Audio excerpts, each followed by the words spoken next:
first, a message about our sponsor. Arcane Wonders, in partnership with Greater Than Games, are proud to announce the upcoming game Freedom 5. It's a Sentinel Comics board game. Freedom 5 is a cooperative strategy game in which 1 to 5 heroes race to protect their home city and inhabitants from an onslaught of villainy.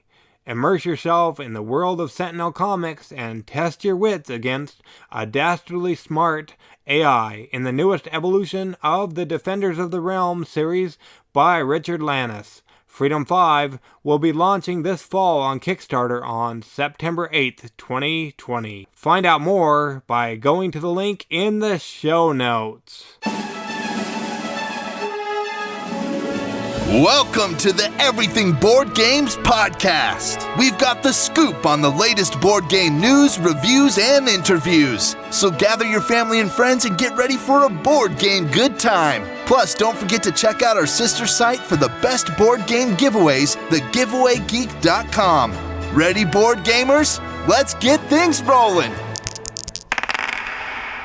Welcome to Everything Board Games podcast. Tonight we got a treat for you, a game that's killing it on Kickstarter. They reached their funding goal a while back ago, and now they're coming on to tell you guys all about it.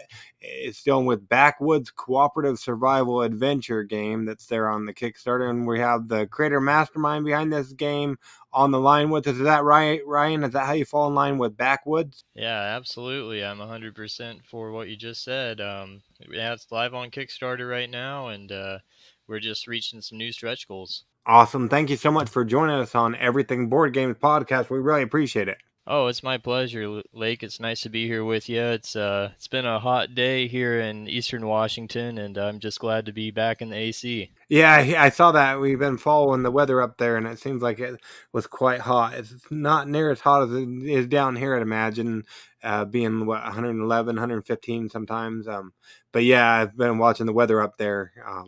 But yeah, it seems like it's pretty hot up there in northern Idaho and Washington and stuff. So I'm sorry about that. Well, nothing to apologize for. It sounds like you've got it worse than we do, man. Yeah, we get into like high 90s and low hundreds, but never into the 110s, so I can't complain. Oh, there you go. Awesome. Yeah, I guess we trade it for not getting snow, so that's good. Yeah, true. But you got a lot more country or backwoods there, and so, but before we dive into your game, let's rewind a little bit if we could, Ryan. How did you get into playing tabletop board games and whatnot? Yeah, so originally my entry into the gaming world in general, being someone who was born in the 1980s, was just holding the NES controller by the age of 2, playing original Mario and Legend of Zelda on the cartridges. And eventually I got into tabletop gaming through how most people do, or a lot of people, which is Magic the Gathering or D&D. And I just continued to play board games from then on, got into modern board gaming, stuff like Caverna, Robinson Crusoe, Above and Below, those types of titles. And they just really inspired me to make my own survival game with a unique theme. Awesome. Are you still playing NES games today? No, I sold my NES long ago, sadly, and I might have to consider an emulator or something like that, but I don't think those are particularly legal. Well, they now have the Switch, the Nintendo Switch, and if you join their online thing, you get they have so many games that you can go back and play or whatnot. Yeah, I should absolutely consider that for the nostalgia factor. And honestly, even though they were limited by the technology, there's some really great game design principles in those early games. Yeah, did you ever play any Contra? Oh yeah, Contra, I played on the Sega Genesis, and it was such an unforgiving game, but I like the unforgiving difficulty curves of games like that, and Dark Souls, and board games that are similar in difficulty curve. Like I mentioned, Robinson Crusoe is a pretty crushing game. So things like that have kind of inspired me to make a challenging yet fun and replayable board game. Yeah, I still think I'm trying to beat Contra. I don't know. I know I picked it up on the Switch or whatnot, and I just heard today that they're actually taking pre-orders starting the end of this month for a Contra board game from Blacklist Games, it looks like. Wow, I would totally be down to pick that up. Yeah, for sure. Awesome. Now, on a different note, well, I guess not totally, because you said it's somewhat unforgiving, is Backwoods. What can you tell us about that? Yeah, so Backwoods is a game that is cooperative cooperative survival adventure where you're playing as pioneers in the 1830s in Colorado, before it was settled, before it was even a state. And you're on an expedition that's gone terribly wrong. You were going down the Colorado River in some canoes with you and your fellow pioneers in the expedition, and the rapids chewed you up and spit you out and separated you from the group. You don't know their fate, but yours is hanging by a thread, and you're just got the clothes on your back, a ration of food and water, and a flintlock pistol, and you're having to set out into some pretty gnarly wilderness that ends up turns out it's infested with demons. So that's it's not a great place to be. Oh boy, awesome. Other than the demons, is it similar to the Oregon Trail? Did you ever play that? Oh yeah, I loved playing the Oregon Trail. We got one of the original editions that came in a wood box, and it was so fun to play on the old Macintosh back in the day when we had AOL dial-up. Probably dating myself here for most of the listeners, but anyway, yeah, I was really inspired by games like that. I love choose your own adventure. I love games that are open world in their feel or procedurally generated where, you never play the same game twice. And we featured a lot of that stuff in Backwoods. The regions and how you explore them unfold differently every time you play. The events are dynamic and even have multiple choices to make, so it's like a choose your own adventure. And you run into just different scenarios and outcomes every time. Are you from Colorado, or did you have to go there on vacation to do research? Actually, I've never been to Colorado. Shame on me, but I'm growing up in the foothills of the Cascade Mountains myself here in Washington. It's like a microcosm of the Rockies, and we have a lot of the same creatures around here. Washington State actually is one of the only states left that have things like wolverines and not the Hugh Jackman variety, but we've got grizzlies and elk and everything in between, cougars, all sorts of stuff. Any encounters with any of those kind of animals? Yeah, actually, I saw probably the most terrifying sight you can see, which was a baby brown bear cub. We never even saw the mother. We got out of there before we ever saw her, but we just saw him cresting the top of a hill. We were on the other side of a ravine, and we got out there lickety split. Yeah, for sure. Yeah, you don't want to mess with that. Yeah, I think I saw some coyotes running around when I was out on a run here in the desert. Yeah, we get those too. It's kind of weird. Here in central and eastern Washington, we're kind of at a convergence point. On the west side of the Columbia River, where I live, we've got mountainous regions with the Cascades and forested areas. And then on the east side, it's plateaus and deserts. So we're dealing with rattlesnakes and coyotes on the east side and bears and deer on the west side. Oh wow, so a little bit of it all. Now, if I sat down to play Backwoods, what's my turn gonna look like? Yeah, so the turn's conveniently broken down by a round tracker that moves in a circular motion, guiding you through the day and night phases. And essentially, you start out exploring the wilderness, where you can take scout checks to kind of see what's coming up ahead, potentially dodge some danger, or just go in blind if you ended up failing. The checks are conducted with a D10 system where you add your skill rank, so it's a little bit like D&D in that sense. But you also have a spendable stat called Insight, which allows you to get a +2 to your roll when you spend one Insight. So you can kind of mitigate the dice. There's another thing that allows you to re-roll the dice. There's traits. There's all sorts of stuff to kind of mitigate your luck. And so then you'd be foraging after that and finding resources, and that's conducted through bag building, which is a mechanic I absolutely love.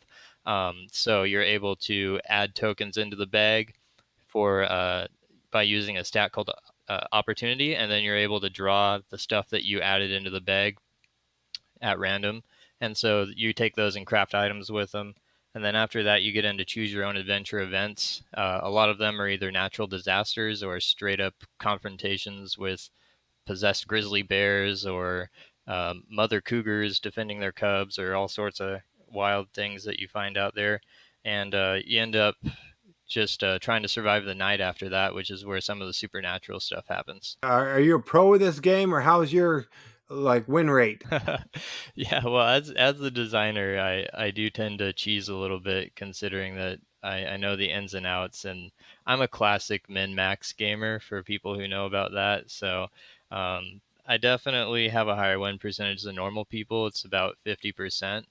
Typically, though, for most players, it's going to be around 33%, which I think is a personally is a good rate for a co-op game to not be too discouraging and yet still remain that challenge. I don't think it's fun if you bust open a new game you just spent hard-earned money on and you beat it the first go. As a co-op, there's like it feels like you shouldn't play it again. Yeah, for sure. Like it reminds me of those exit games. Kind of. I always that we play them one time and then we're done, but they take forever. So is it like if I have more people? Like I know it's 1 to 4 players. The more people, the more likely will win, or not necessarily. Not necessarily. We've really been keen on keeping the balance and difficulty curves in line with all player counts. It plays fantastically solo as well as up to 4 players. Um, each one has its strong suit. Obviously, solo is nice because in this game, if one person dies, if one pioneer dies, the game is over for everyone. And we did that because who wants to just sit around and watch the rest of their buddies play while you're dead? That's just no fun.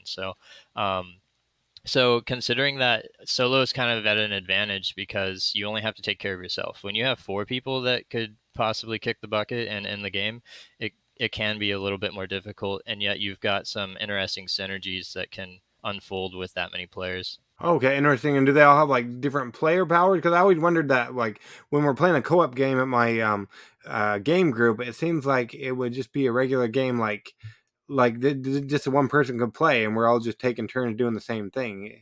Yeah, there's variable player powers. There's different pioneers to choose from. There's a gentleman who's a master craftsman and is able to craft items for a little bit less resources.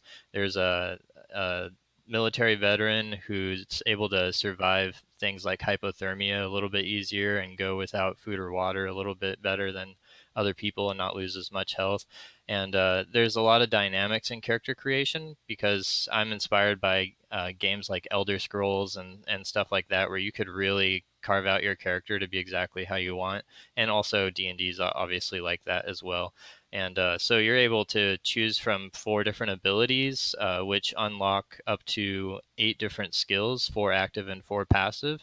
You're able to choose a trait, which refines your guy a little bit better, guy or gal, and you're able to also itemize and have your item build kind of distinguish you further as you progress. And is it a one and done, or is it like campaign mode, like where if I play, my character can get better and whatnot? Right. So it's primarily a one and done, and we did that because looking at our experiences playing a game like D&D, where it was kind of like the a lot of people, although Gloomhaven is a masterful game that I could never touch design wise. However, there's that similar feel where people feel like you have to commit to session after endless session and you never know when you're actually going to reach the bottom, and then a lot of people just kind of end up dropping out halfway through D&D campaigns and stuff like that because of time constraints, real life, kids, all sorts of stuff, work.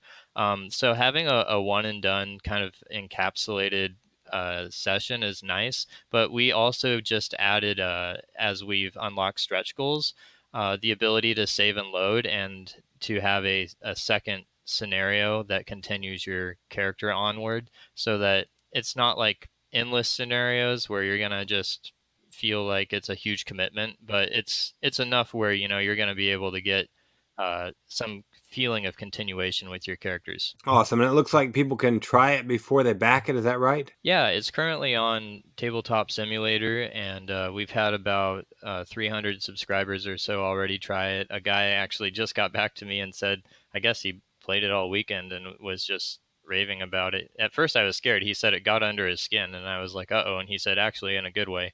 And I was a little bit relieved. And he just said that he really enjoyed the replayability and the dynamic play. So that was nice to hear. I mean, it's a little bit challenging using something like Tabletop Simulator, but in the age that we're living in currently, it's kind of becoming a necessity, unfortunately. But yeah, so it's there if people want to try it. If you have Tabletop Simulator, just go to the Steam Workshop and type in Backwoods. Awesome. Or I imagine they can get there from the Kickstarter page as well, which we'll leave links in the show notes. Yeah, absolutely. Awesome. Now, when it comes to Backwoods Cooperative Survival Adventure, what makes your game pop is when my audience should go check out, and if they like what they see, back it today, Ryan. Yeah, absolutely. So what I would say that the main reasons why you would be interested in this game, or if it would be your cup of tea, would be for one, the price point. It's only $36 for the standard edition to get it on your table. We also have a premium tier that will include dual layer boards for being able to not have your cubes fly everywhere, like terraforming Mars style.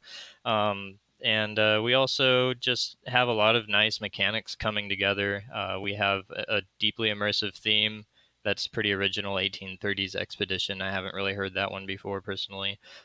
There's meaningful choices to make, character customization, and resource management with manageable dice rules. So if that's kind of your mixture, then I think you should definitely check out the campaign. Awesome. Yeah, it looks like it has a little bit of everything for everybody. Yeah, that's right. It definitely does. Like, Awesome. So that's pretty cool. And it looks like you'll be on Kickstarter through what, Monday the 10th of August? Well, early in the morning? that's correct. Yes, absolutely. Monday, the 10th of August is your last chance to get it. But if you throw in now, then it'll just be a sweeter journey because we've been releasing a lot of really interesting updates detailing tons of content that we're adding.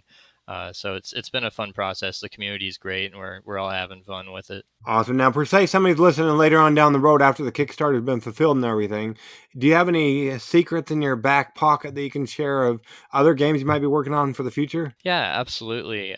So there is a continuation of Backwoods that's in the mix. It's not actually going to be an expansion. It'll be a standalone Backwoods game, and it's going to be called Backwoods Prehistory, and it's going to be kind of like caveman fighting dinosaurs and giant mammals style, because I'm really fascinated with extinct animals and stuff that we've just never heard about. You can type in like, is there a giant dog species that was extinct or something, and just find all sorts of really crazy animals that you never knew existed. So I find that would be a really cool premise for the second Backwoods game. And the other thing that I'm working on right now is a game called Star Clash, which is kind of a parody on StarCraft because I absolutely love StarCraft. And so that one's going to be more like a strategic area control, grid-based dudes on a map game. Awesome. Now, somebody wants to find out about those or whatnot. Mine is coming there to your hometown to stalk you. How can they go about keeping up with you and everything you guys are doing with Backwoods and other upcoming games? Yeah, so I would recommend the Backwoods Facebook group would be a good place to start. That's gonna allow you to find our updates on not only Backwoods but also future products. We'll have links on there, and it's Backwoods Board Game, so facebook.com/Backwoods Board Game. And the other area you could just directly email me, Ryan at mosthighdesign.com, and then I can add you to our email list. Awesome. And can I go to Most High Design then too? Is that got stuff too? Right now it's only got a page for Backwoods currently because we haven't, the other games are basically just in early alpha, but yeah, if you wanted to. Okay, awesome. And if you give me those links, I'll make sure I put them in the show notes. But yeah, we don't want to keep you all night, but we really appreciate you coming on Everything Board Games podcast to talk all about Backwoods, the cooperative survival adventure. That sounds pretty fun. Yeah, absolutely, Lake. And I'll have to get you a prototype out as soon as possible so that you can enjoy it. I'd love to hear your thoughts on it as well. Awesome. We'll have to see what we can do. I appreciate it. All right. Thanks so much. No problem. Thanks for listening to Everything Board Games. Make sure you're subscribed to the podcast so you never miss our news, reviews, and interviews. And check out our sister site for amazing giveaways at thegiveawaygeek.com. Until then, keep on rolling.